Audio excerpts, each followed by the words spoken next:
փոխարինելով Նիկոլ Փաշինյանի թույլ ղեկավարությունը, որը կարող է առաջարկել միայն ժամանակավոր խաղաղություն, Սամվել Կարապետյանի ուժեղ ղեկավարությունը երաշխավորում է ուժեղ եւ երկարատև խաղաղություն, երաշխավորված խաղաղություն։ Այսօր մենք մանրամասնորեն ներկայացնելու ենք անվտանգության ծրագիրը, որը մշակվել է Հայաստանից եւ արտերկրից ներգրաված առաջատար անվտանգային փորձագետների թիմի կողմից։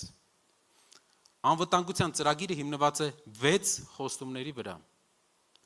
Ինչպես տնտեսական ծրագրի դեպքում, այնպես էլ անվտանգության ծրագրի դեպքում սա նախընտրական խոստում չէ։ Սա հստակ ծրագիր է, որը Սամվել Կարապետյանը կսկսի իրականացնել իր վարչապետ դառնալուց հետո հենց առաջին օրվանից։ Հայաստանի ժողովուրդն այսօր հուսահատորեն ուժեղ առաջնորդ է փնտրում։ Մարդիկ հոգնել են թուլությունից։ Մարդիկ հոգնել են թույլ Փաշինյանից, ով ավտոբուսում եգիպտացորեն է ուտում, փոխարենը կարող էր աշխարհի առաջնորդների հետ գոնե հեռախոսով քննարկել տարածաշրջանային գործընթացները։ Մարդկանց ավելի քան 80%-ը ըստ հարցումների վախենում է, որ թույլ կառավարությունը Հայաստանի համար կստեղծի նոր մարտահրավերներ, Հայաստանը թշնամու կողմից կարող է կրկին հարձակման ենթարկվել։ Մեր հասարակության 80%-ը վախենում է նոր հարձակումից։ Փաշինյանը արդեն 3 պատերազմ է պարտվել։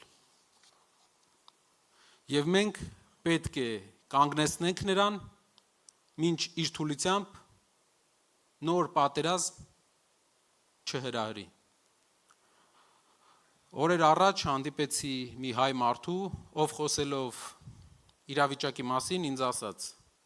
խաղաղությունը մուրալով չեն ձեռք բերում, մանավանդ այս տարածաշրջանում։ Եթե մուրաս, կստանաս միայն պատերազմ։ Նա իրավացի է, ուժեղ եւ երկարատև խաղաղության միակ երաշխիքը ուժեղ Հայաստան ունենալն է։ Եկեք բոլորս համախմբվենք Սամվել Կարապետյանի ուժեղ առաջնորդի շուրջ։ Եկեք մտնենք յուրաքանչյուր գյուղ, յուրաքանչյուր քաղաք եւ մարդկանց ասենք, որ իրական ուժեղ առաջնորդը գալիս է ղեկավարելու։ Եկեք ամեն օր աշխատենք մեծ հաղթանակի համար, բոլորիս հաղթանակի համար, պատմական հաղթանակի համար, որ մեզ հնարավորություն կտա արագ իրականացնել այն փոփոխությունները, որոնց կարիքն ունի Հայաստանը։ 81 օրից մեր կյանքը կփոխվի, մեր անվտանգությունը կփոխվի։ Սա է մեր առաքելությունը, սա է մեր կամքը հանուն ուժեղ Հայաստանի։